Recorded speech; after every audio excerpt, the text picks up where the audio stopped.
welcome to the Raj and Drew Show for Entrepreneurs. I am here with my friend and mentor, Raj Tedla, who is an international business consultant with a track record of delivering fantastic results for his clients. I'm a host here. I like to interview Raj, and I'm a subject matter expert on leadership, so I bring that perspective to the conversation. But we like to discuss topics that are relevant to entrepreneurs and small business owners. And today is no different. Today we will discuss growing your business in a VUCA environment. And with that, Raj, for those of us who are not in the know, what is a VUCA environment? So VUCA is a very, very technical term, but the V stands for volatile. Because right now, if you look at the market and the business world, every single day there is some new news. The banks, that's a big, big volatile, and there is a lot of uncertainty. That is the U piece of it. And some of these things are so complex that it is very difficult to comprehend. That is the C, which is for the complexity piece of it. And the A stands for ambiguity. So now if you look at the business, if you want to strategize, if you want to do anything else, you really need to look at it from all the four lenses right now. Okay. And that is the reason why you need to really develop some skill set. And growing a business or even sustaining a business in a VUCA environment is very, very difficult. And that's the reason why the entrepreneurs and small business owners really need to work on their strategy, their thinking, and their day-to-day operations. Okay, so let me make sure I got this. So we're talking a volatile environment. We're talking an uncertain environment. You don't know what's going to happen from day to day. There's not consensus among anybody, any of the prognosticators out there. It's very uncertain. It's complex. Is that the C? Complexity? Yes. And then ambiguity. So there's it's squishy. We don't know what's going on. It's hard to grab hold of something and run with it. And that creates a lack of confidence in a leader. When you have all those things going on, it can make you slow down that process of making decisions. The uncertainty can make you lack confidence, and that's not good for your team, right? We all want to follow a confident leader. We want to get behind someone that knows where they're going, or at least making the best educated guess that they can with the information they have. So when you talk about making decisions through those four lenses, how do you do that as an entrepreneur? Help me understand that one. So the first piece of information, I would go back and say, people talk about time management. That is the general thing. But in my opinion, personal opinion, you cannot manage time. There is no single person who move back or control a second of their life. The time goes on. So the way I always replace time management is priority management. Yes, absolutely. So each one of us has to go back and look at it and manage our priorities. The first thing is day-to-day, weekly basis, whatever it is, depending in the VUCA environment, you need to go back and really understand what are the priorities and constantly manage them. Yeah. That's the number one piece of it. The second piece of it is they really need to understand their team, their strengths and weaknesses, so that they can start delegating the right way. That is the second piece of it in a VUCA environment for managing their priorities. The third piece of it is they need to be adaptable. They need to be comfortable with change, because you're talking about a lot of uncertainty and complex things. So they need to start understanding, and with the information, they need to be adaptable for that. Yeah. And the fourth, which I have seen very few people really comfortable with, is seeking support, asking for help. Entrepreneurs are like, you know what, I can do it, make it happen kind of people. They're very, very gun-ho, they're very, very risk takers and everything else. But in a volatile environment, they need to understand what they know and what they don't know. And when they don't know something, seek support, ask for help. Yeah. If you look at those four aspects, then for them to manage on a day-to-day, weekly basis becomes much more comfortable. Yeah, I think that's good. The priority, and I'll get on my soapbox here for a minute. When I am all about, from a leadership perspective, the leader has to set the priority for his team. It's your responsibility as the leader of that organization. If they don't know what their priority is, then you haven't been clear enough to share with them what the priority is. Now, if you know that you've been clear on what the priority is and they're just not doing it, they're doing their own thing, that's something different. Yes. but we need to make sure, and that's why I believe personally that the one-on-one meetings are so important. You can do them for 5 minutes, 10 minutes, 15 minutes, an hour, once a week, once a month, whatever the case. But I think the more often you have those one-on-one meetings with your team members, the people that report to you, the sooner, the faster that you can make sure that you're on the same page with priorities. And when in an environment like this, where you've got banks closing down on a Friday, right? And then, governments insuring it all on a Monday, right? Maybe even on a Sunday. That's a lot of change, because we're seeing things that haven't happened before in the marketplace. And that's just an example in banking. You don't have to be in banking for that to be true for you. I think it's ever since the pandemic, there's just been a lot of, we made so many decisions during the pandemic that have had a chain reaction that it's uncharted waters. So the faster you can meet with your team, the faster or the shortening of the time in between meeting with them, then the less time they are drifting and doing things that maybe aren't the priority, because they don't want to come to you, they don't want to ask, they think they know what the priority is.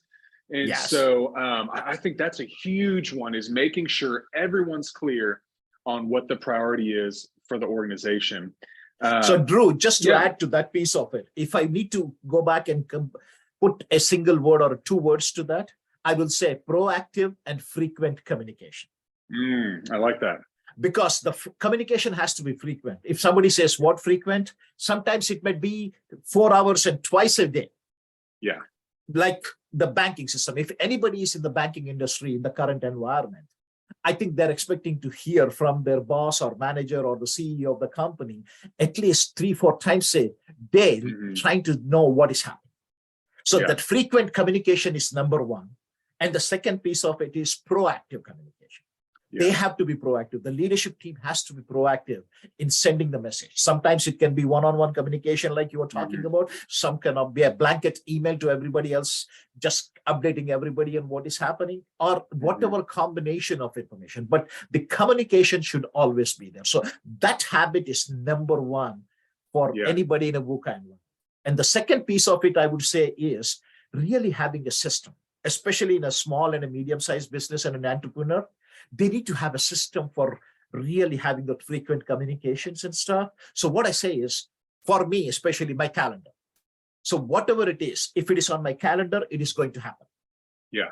And if I change it, that's okay, because I'm informing everybody there is a change, and automatically my teams get a message that the meeting has been changed, postponed, canceled, whatever it is, but I'm keeping everybody else. And when things are moving so fast, you cannot remember everything on your own, in your mind. So a system will really help.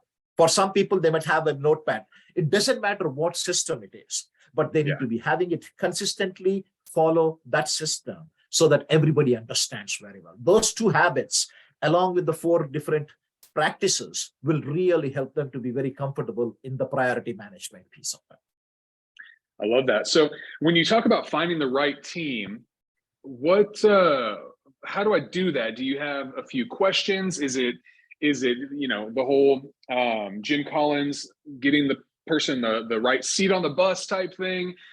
What is it when you talk about finding the right team? What are you considering? What comes to mind for you with that? So there are every leader has to do homework on 2 aspects. One, they need to understand their business and what are their needs from a short-term and a long-term perspective. That is one thing very, very clear. Even in a VUCA environment, directionally, they need to understand where they are going and what are they trying to accomplish. That is the number one piece of it. And the second piece of it is they need to really understand their culture and what kind of people they need to bring in there from a culture point of view, depending on the size of the company or anything else. So those 2 things are very, very critical piece of it. And the third piece of it they need to look at is, are these people adaptable to change? Because VUCA environment is all of complexity and unknown factors are too many. In a situation like that, you want people who are much more comfortable with change, who are much more comfortable with adapting to different situations. So they need to look at these 3 things even before they start talking to people. Is there, go ahead. No, go ahead. Ask the question. Is there way to, because I know adaptability was another point that you mentioned with the lens that we should look through. With adaptability, is there a way that you can measure that outside of an assessment, through some questions, through how do you measure that with an individual if you're sitting across the table from him? So one of the biggest questions I ask is specific questions about their change from the past. So one of the sample question I go back and say is, hey, is there one simple change you made which was very different in the last 3 weeks, 4 weeks? Yes. Yeah.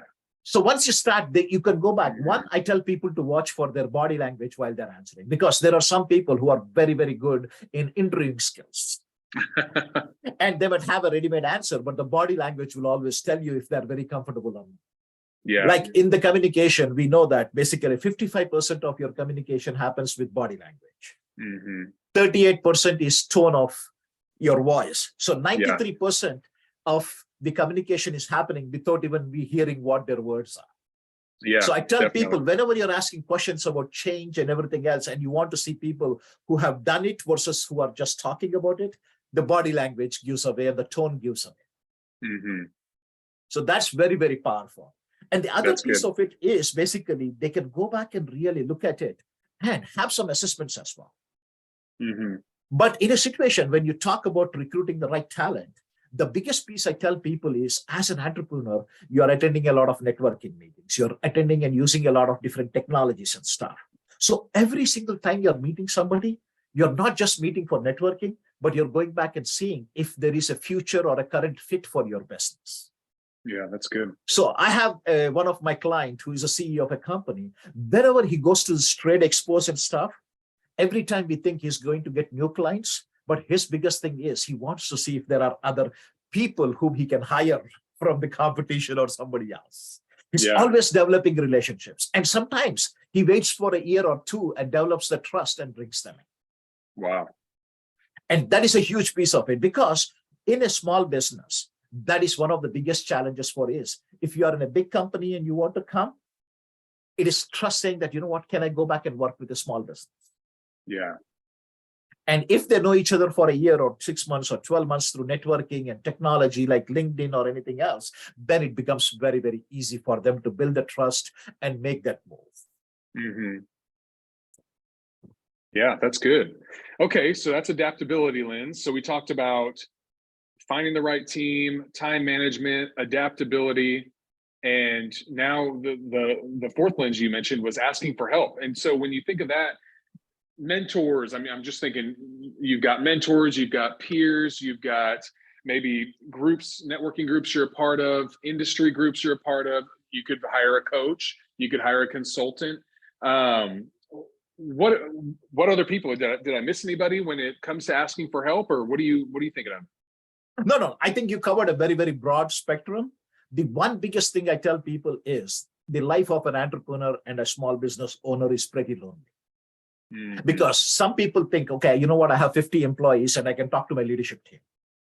The only thing I challenge with that piece of it is if there are certain vulnerabilities, if there are certain risks that you're not aware of, you don't want to go back and discourage or demotivate your people, or they start worrying along with you. So there are certain things that you need to talk to the external people, not within your company. So you can have a trusted advisor. Sometimes you have your attorneys, your CPAs working with you, and that is perfectly fine. Anybody is good whom they can trust, number one. And two, basically they can add value. Yeah. Because I don't want somebody to go back and talk and get advice from somebody who is a neighbor who has no clue about their business or the business world. Yeah. Because I see a lot of people who are entrepreneurs, but getting advice from basically who are seasoned employees. The seasoned employees do not understand the risks inherent in an entrepreneur. Yeah. And you can take that, but you need to take that advice with a grain of salt. Yeah. Because all of the mindset for most of it, I would say 90% of the people who are employed, they have a consistent paycheck coming. Yeah. But it makes a difference. Huge difference from a confidence. So they need to go back and look at it from that perspective and the credibility of the source they're working. Like you said, if I get a coach, has been the coach very, very experienced? Does the coach come from a life coaching? Then really focus on working with your life balance or time management or things like that. But if you're taking a life coach and you're talking about business and they have not been in the business world, sometimes it becomes very difficult. Yeah. So definitely get a mentor. Basically, if the mentor is been in the business, been there, done that, then it becomes much more easier for them. Yeah. Definitely. I think that's so good. Finding someone that can help you with the specific thing that you need. I think we talked about that, niching down either in a private conversation or on a podcast recently. Exactly. You know, the idea of, you know, I can come in and add value to folks from a leadership perspective, you know, and help them understand how to work with their people, challenges, communication. Those are really my sweet spots where I can help somebody. Whereas somebody else can come in and, you know, do financial stuff. You don't want me to help you with the financial stuff, right? Exactly. That's not my skill set. That's not where I'm very fortunate. I'm married to an accountant, so she can handle that stuff. Okay, so we've got our asking for help. And anything else on this VUCA environment and kind of the lenses that we talked about? What else do we want to say on this environment? Because this is the environment we're in, and we don't know where it's going to go from here. You know, some people are saying recession could happen. Some people are saying there's no way that's going to happen. I watch all the people on TV. I watch the folks on YouTube that are giving a case study for why they're right, and they show historical evidence. I don't know what's going to happen next, but we do know no matter what happens, it's probably going to be rough seas. It's going to be VUCA no matter what, whether it's a recession or not. So with that in mind, what can we do really to prepare for what's coming ahead over the next 3, 6 months, 12 months? So one of the things I have noticed, because I've been doing this with hundreds of entrepreneurs over the last 15 years. And basically recently, the whole pandemic has given us a lot of insights into how people react and respond. So if you look at that piece of it, one of the biggest thing when you see a session like this, people really scale back their marketing and sales functions because they say, I want to conserve cash. Yeah. But I'll give you an example. When I spoke to one of the most senior person who looks forward to recessions because he always grows and accelerates his business during. And that is one person I was very, very impressed when I spoke to. So and this is the equation I learned from him, and it is always stuck with me. He says, whenever you look at a recession or whatever the uncertainty is, let us say the business total market is 100. You say $100 or 100 million, it doesn't matter, but 100. In this recession, people become this, and that contraction happens to 75 or 80. So if you look at the unemployment, right? Everybody's worried about jobs, but the highest unemployment has never touched beyond 18 to 20% in the history. So 80% are still employed. Yeah. And that is his mentality. He says the business is only 80%.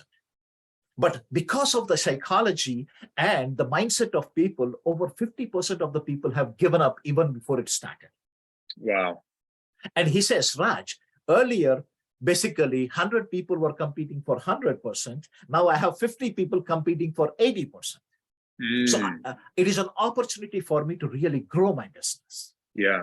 And he has proven it over a few recessions, and he has shared a lot of examples. So when you have only 50% competing for that 80% of the business, so you have a bigger pie to go after.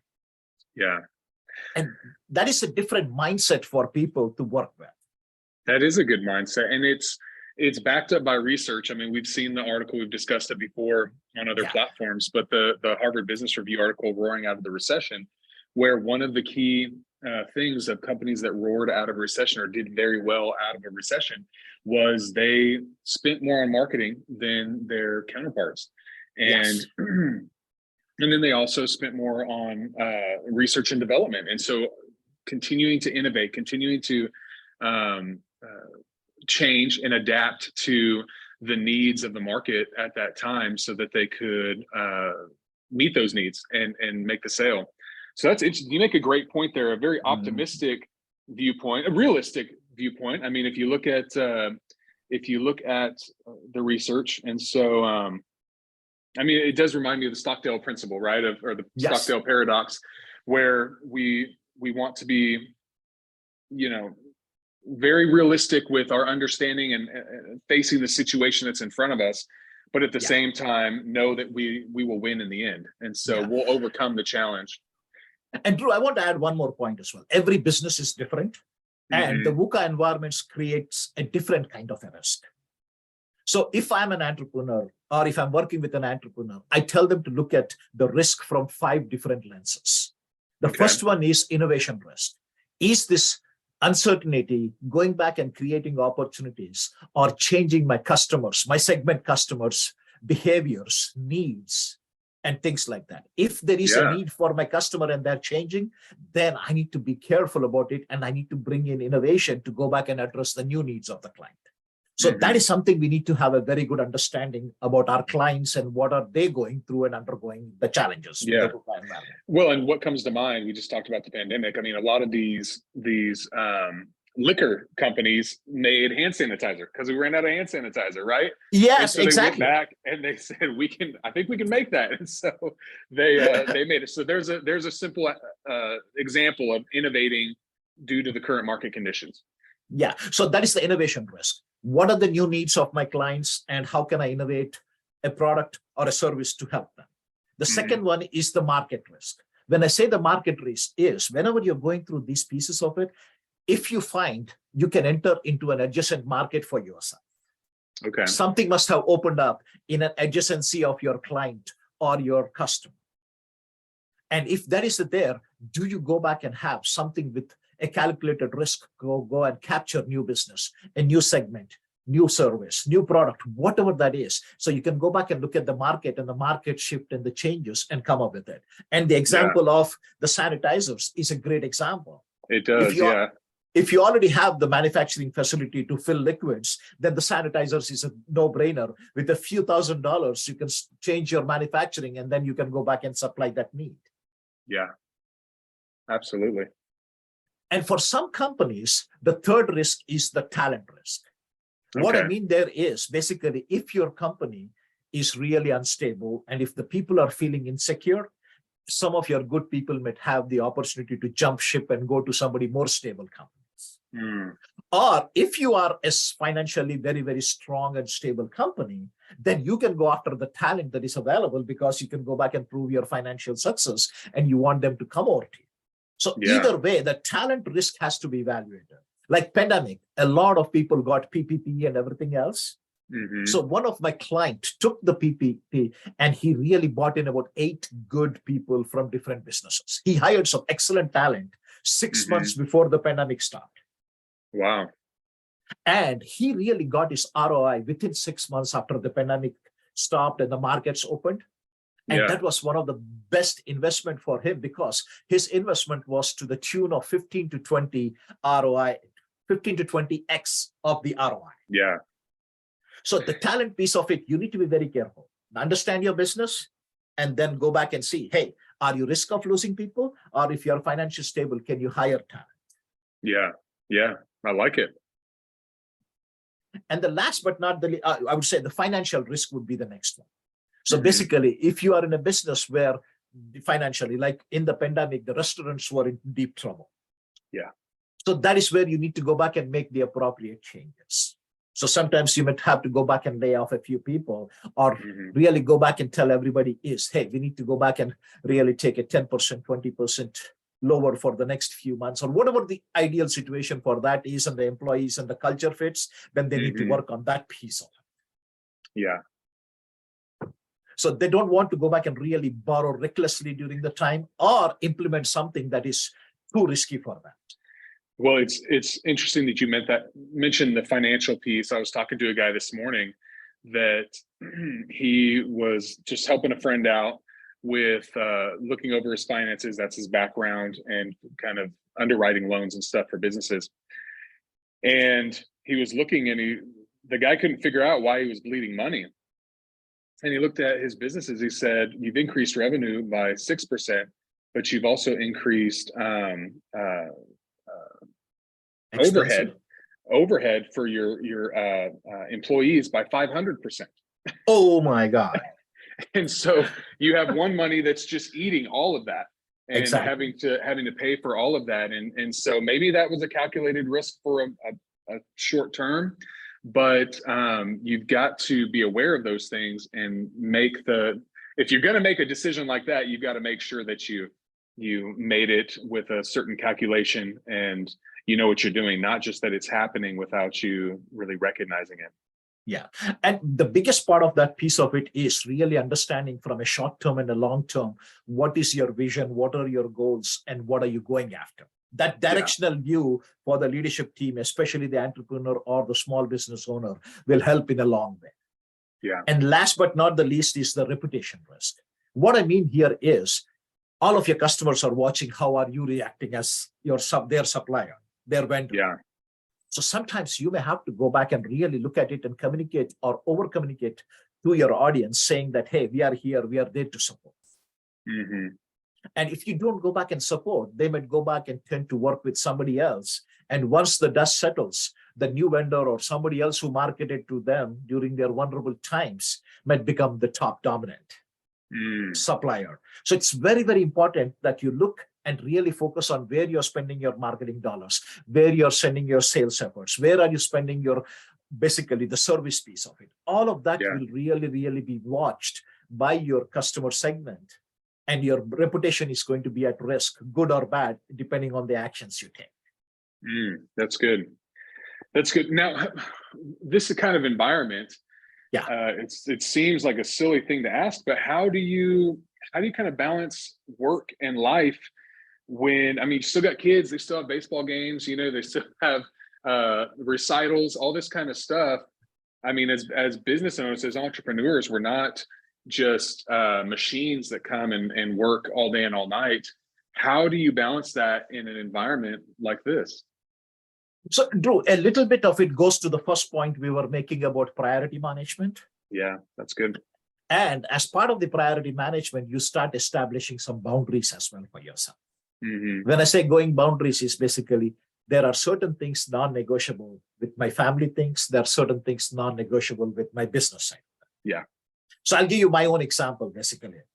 There are certain things I go back and put on the table, and then I'm not changing that. Mm-hmm. So like once a quarter, 3 or 4 days, I and my wife, we are traveling. She has her career, I have my business. But those 3 or 4 days, I am blocked, everything is set, and we are on. Yeah. So that is something like I would say establishing boundaries piece of that. And then setting up, let even say if it is very important for the entrepreneur to have dinner with their family. Mm-hmm. If that is the case, establish that piece of it. Yeah. Establish that priority and say, you know what, from 7 o'clock to 8 o'clock or 9 o'clock, whatever the dinner time is, just establish that and say you're not handling anything else. Yeah.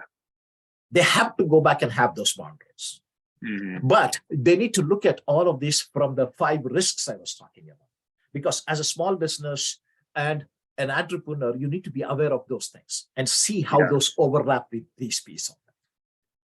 So the priority management, establishing this thing. And the third piece I would really go back and say is taking the time to reflect. Because for me, reflection and reflecting on what is happening and really taking the time to do it is part of the self-care. A lot of people talk about mental health issues and everything else. For me, the people who can take the time to reflect and say, what is happening in my business? Yeah. Some people might think it is waste of an hour, but I'm telling you that 1 hour or 2 hours for reflection is the most productive time people will have. Yeah. I think it adds 10 hours to your week when you take the time to pause, reflect, and think about what you're doing. It's kind of the whole thing of the difference between a manager and a leader, right? The leader is going to get you where you want to go. The manager is going to make sure you're organized, but it doesn't matter where you're going, right? That old, we've heard that illustration before, whether you agree with it or not. But, you know, I think what you mentioned about communication applies to your marriage and your family as well. Yes. Whoever those key stakeholders are in your life, whether it's friends, family, communicate frequently and communicate proactively.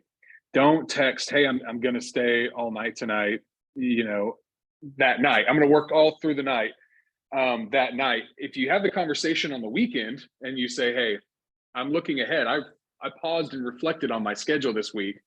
And it's going to be a late night, or it's going to be, I'm going to put in, extra hours this week. My wife does this with me as well. She doesn't own a business, but she works for a small business. She's in a leadership role, and she has to pick up slack when there's slack that needs to be picked up. And so she communicates with me, hey, I'm going to be working some 10-hour days this week, 12-hour days, so that I can make sure we're all caught up. It's a season until we, get this taken care of. And that proactive conversation, it's all about, mitigating disappointment. When we set those expectations on the front end of what's going to happen, then we can overcome. If you have a conversation with your kids, you say, I'm never going to be home for dinner. That's just not how it works for my job, but I'm going to be able to take you on a 2-week trip to Europe or Disney World every year.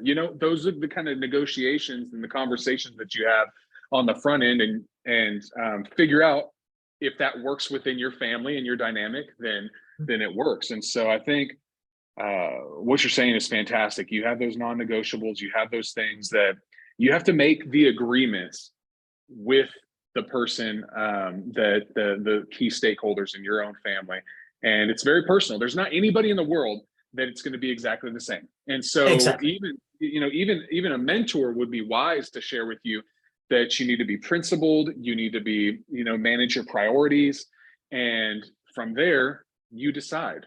And Exactly. I mean, even someone that we look to as a mentor, John Maxwell, Yes. the guy before the pandemic was traveling 270 days a year, and he has 2 kids that by all accounts, his kids love him, his grandkids love him. But I know he's, just from his own stories sharing, he spends a lot of energy to take them on like a 2-week vacation. He takes the whole family every year, and that's their big time to hang out. That's not going to work for everybody, but that works for him. And so that's something that you need to decide with your own family and friends to see what works for you. Yeah. And the other part I would go back and say is delegation piece of it. We already spoke briefly about it. So you understand your teams and understand the delegation piece of it. And sometimes, though you are the entrepreneur, it should be a 2-way piece, because they might be going through the same situation like you are. So sometimes you delegate the task to them so that you have the time to balance with your family.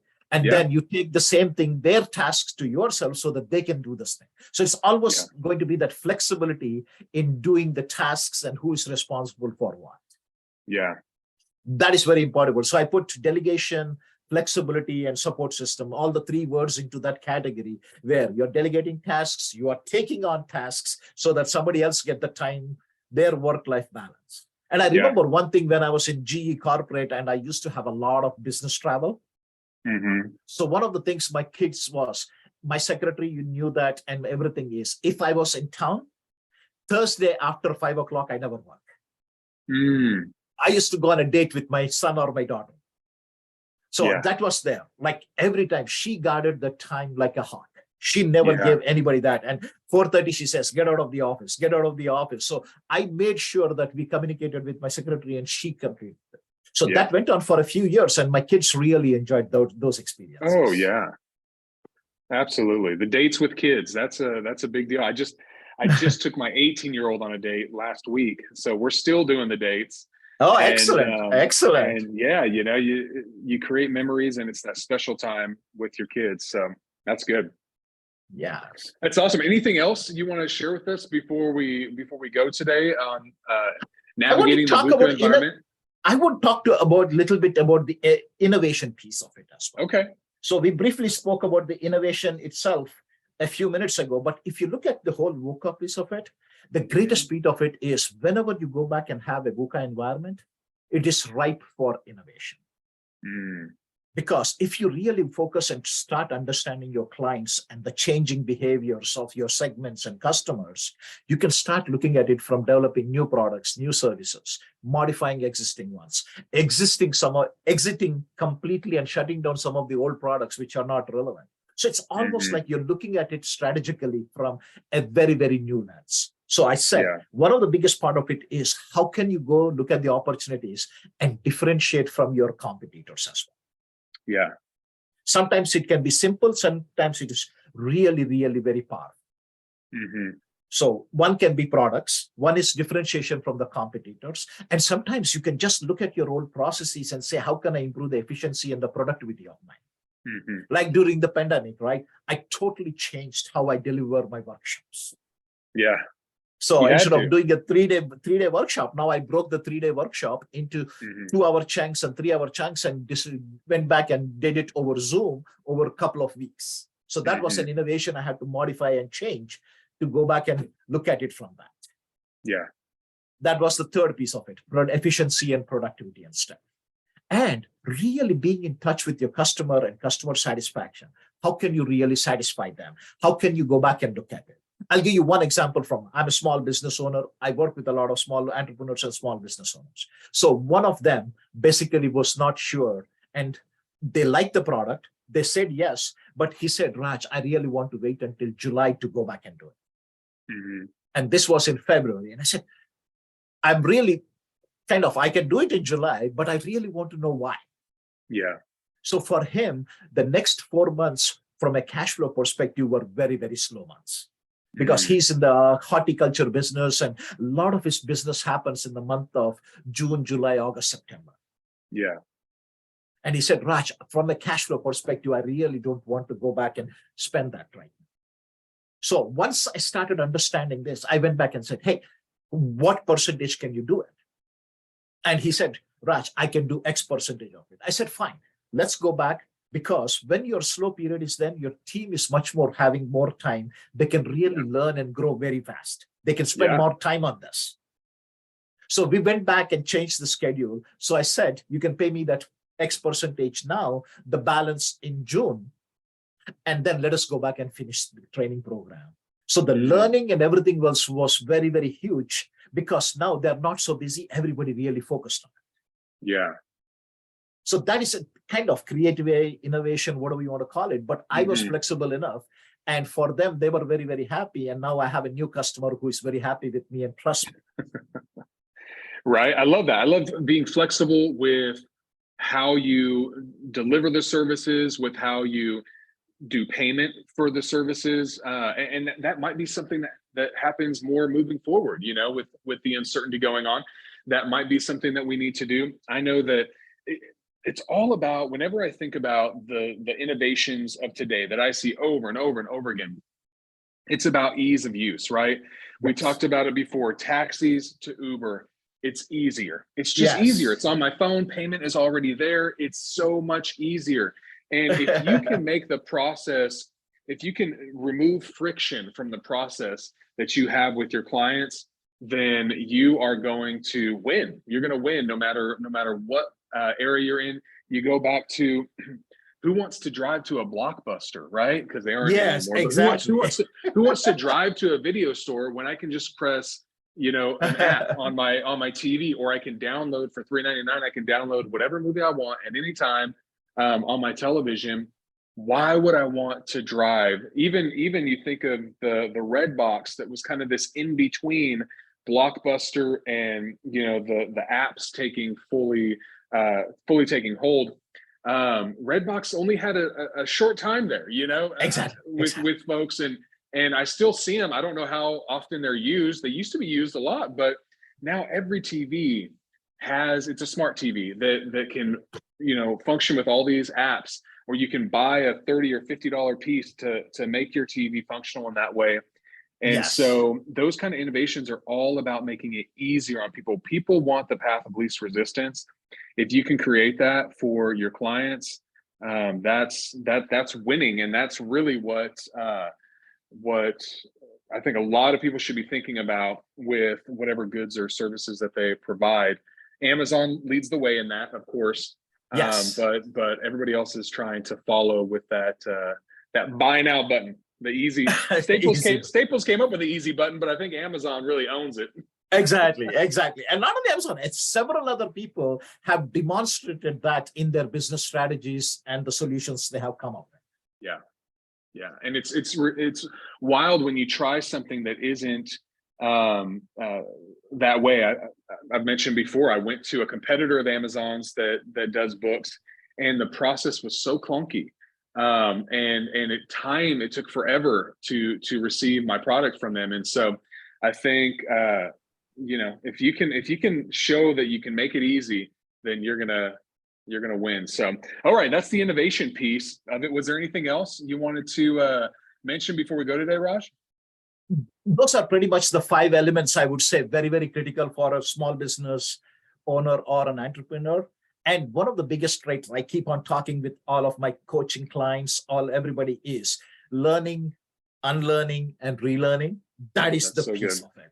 I always tell people, if you can remember those 3 things, and if you can start practicing these 5 elements would be much more natural for you to go back and create a checklist around those things and work towards that. Yeah.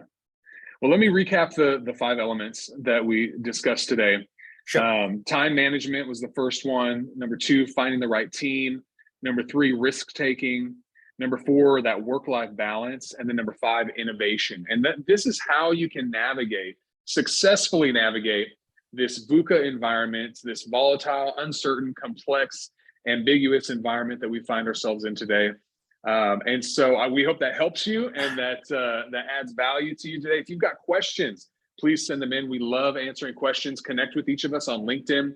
We're both on LinkedIn, and our information is below in the notes, but we'd love to connect with you and just add value to you in this journey of being an entrepreneur. So thank you so much, Raj, for giving us this wisdom and this information. And with that, I'm going to sign off. I'm going to pass over to you, Raj. So, Drew, before I sign off, I would go back and give one piece of advice from history. All right, let's basically, any given recession, there are enough companies, about 25 to 30% of the businesses, which have grown double digits during any environment. VUCA environments from now, VUCA environments from 2008, VUCA environments from the 1990s and the 2000 September 11th issues. Each one of those things, over 30% of the companies have grown double digit. So you as an entrepreneur can go back and look at it and say, do you want to be in the top 30% or the bottom 70%? It is a choice and a mindset. I love that. You're always going to get encouraged and challenged when you're on a podcast with Raj. That's for sure. I love it. That's great. Thank you for saying that. And hey, I want to be in that top 30%. I like that. I want, and all of my clients, I want them to be there. And that is what we work towards, Drew. Absolutely. Well, awesome. With that, we will let you go. You all have a great week, and we'll see you on the next one. Okay. Thank you, Drew. Thank you all.